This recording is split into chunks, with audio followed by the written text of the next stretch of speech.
At my age, John Cooper Clarke is a cult hero, but somehow he's managed to slip under the mainstream radar. To me, he's up there with people like Jonathan Richman and Simon Armitage as one of the great poets of our time. Here's another of his fans, Miranda Sawyer.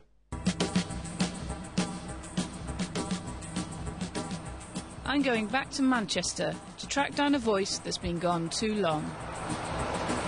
The bloody view is bloody vile, bloody mouth and bloody mile, bloody babies, bloody cry, bloody flowers, bloody die, bloody food is bloody mouth, bloody drains and bloody colour scheme is bloody brown, evidently chicken town. People go on about a north-south divide as if there's this notional line between the Wash and the Severn, but really the divide is something like people who know about John Cooper Clarke and don't know about John Cooper Clarke. A rational dream, a bucket of steam, a riveting piece in Heat magazine. It's a weird thing, because in my mind he should be like a megastar, and he's not, but a national treasure is what John Cooper Clarke is. A light bulb burst like a blister. Dubbed the punk poet, John Cooper Clarke burst onto the scene in the 70s, the warm-up man for bands like Buzzcocks, Joy Division and The Fall. Down a river on Beasley Street. Punk takes it all back to square one, and it's 3 chords and you're away. And so he's doing the same kind of thing, only in verse. So they're souped-up ballads, really, with a real kick. You just thought, my God, you know, who is this guy? You know, where does he come from? What does he do? That's G-Mex there, which is where I first saw John Cooper Clarke in 1986 at a big gig called the Festival of the 10th Summer. I'd gone to see New Order and the Smiths and A Certain Ratio, and in the middle popped up this skinny Malinky bloke with mad hair, and he was amazing, honestly, he blew me away. But by the end of the 80s, his career had ground to a halt. His one book went out of print, he stopped recording poetry. But now, as he turned 60, he's back, with his first proper solo tour in years. I mean, the thing about John is that he appears, and when he does appear, it's like, the sun breaking through the clouds. I caught up with him to find out exactly where he's been. Have you ever seen Manchester from up here before? Not from this particular angle, no. I'm lost. Over there, is that where the Free Trade Hall was? Kind of Free Trade Halls, yeah, that's right, yeah. Yeah, down there. And so is it true that you were at the kind of seminal gig where the Sex Pistols played and Joy Division formed because of it? And No, actually, I was at the second one. And how was it? Good? Fantastic, yeah. It's funny you should mention that punk thing, because it's been a sort of a kind of millstone around my neck, really. You know what I mean? It's sort of it dates as it made your last year's things. You know what I mean? I mean, now it's sort of got the rosy glow of nostalgia. You know what I mean? And the rose-tinted specs. Yeah, exactly. Yeah. Fitted as standard. He does remind everyone of the mid-60s Dylan, the blonde-on-blonde Dylan, although he's got more in common with the Dylan of a little bit earlier than that. The Dylan of Desolation Row, say, or 115th Dream, those long extended rants. And Beasley Street is just really an updated Desolation Row set in Salford. Far-flung crazy pavements cracked the sound of empty rooms, a clinical arrangement, a dirty afternoon, where the fatal germs of Mr. Freud are rendered obsolete. The legal term is null and void in the case of Beasley Street.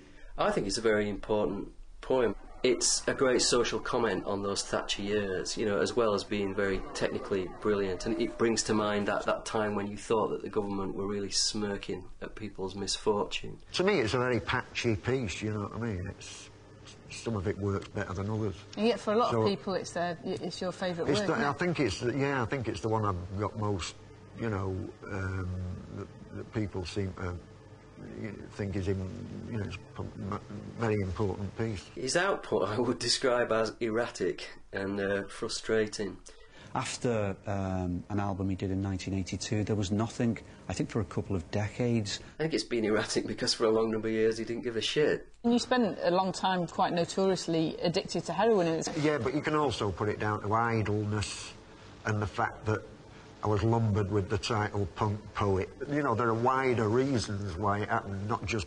Plenty of people have heroin habits and keep a career, do you know what I mean? Yeah. Do you think that you're an ambitious person? If I am, I'm a total klutz about it, you know what I mean? Yeah, maybe I'm not ambitious enough, but now I am.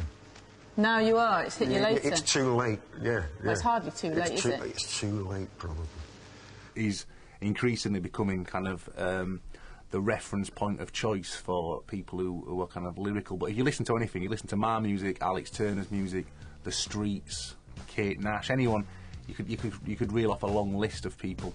Now that she's older, as the embers of romance fade to mortgages and lecky bills, being comfortable in that nobody told her that she'd ever reach the stage where her husband bored her or she lied about her age. They've done tracks that they say have been sort of inspired by some of my stuff, you know, and, you know, great. Thanks. You know, these people are really good. It's not just Salford, it's not just Manchester. He gets bigger than that, he gets out of Manchester, and that's important. He can even cross an ocean, you know.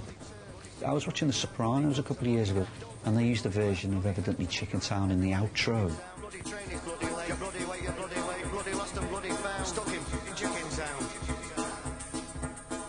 One of my great regrets is doing it as bloody. Yeah, You know, rather than the traditional F word. Yeah, yeah. It's, you know, it's far more of a percussive word, isn't it? You know, that, you know. Because so much of your stuff is to do with performance, actually a lot of your work is not found any other way. Yeah, yeah, the whole show dies with me. With that in mind, I've gone to Glasgow to catch him live at the Arches. Yeah, okay. Let's have a look.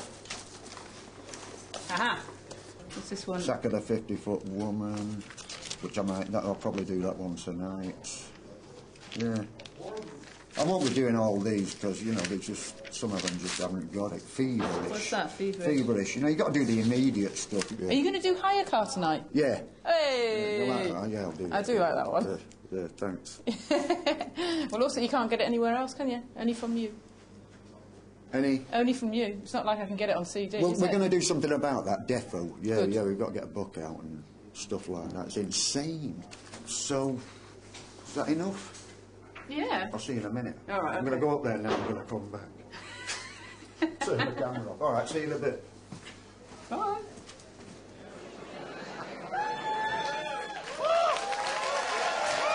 Hiya.